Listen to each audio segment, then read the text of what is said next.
It was a final journey home to Halifax for Captain Jen Casey,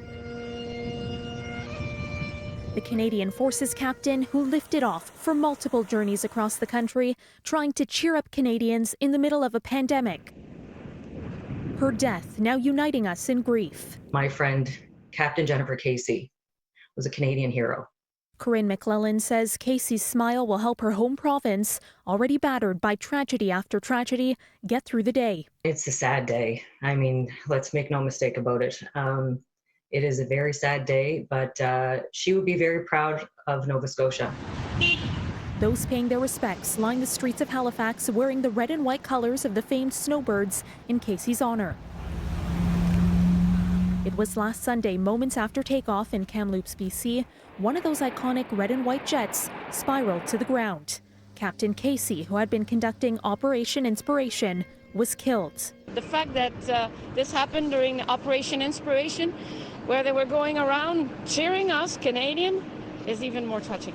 I am just so proud to be here for Jen Casey. The motorcade traveling from the Halifax airport to a local funeral home, her teammates bidding a final farewell to their fallen comrade. Spectators mourning at a distance because of COVID-19 were asked to wear tragically hip or Star Wars clothing, a Habs jersey if they had one, all things her family says she loved.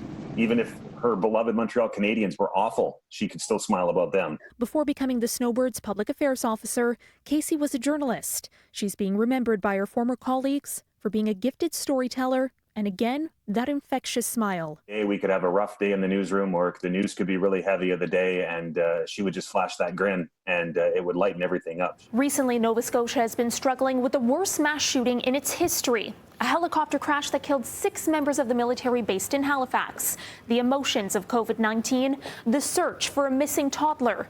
Now the province is suffering heartbreak again as it honored Captain Casey. One of the most important things, I guess, to me, is that people understand that she made a sacrifice for this country. She was working at the front line of bringing inspiration to our country in a time of need. For City News, I'm Caryn Ceolin.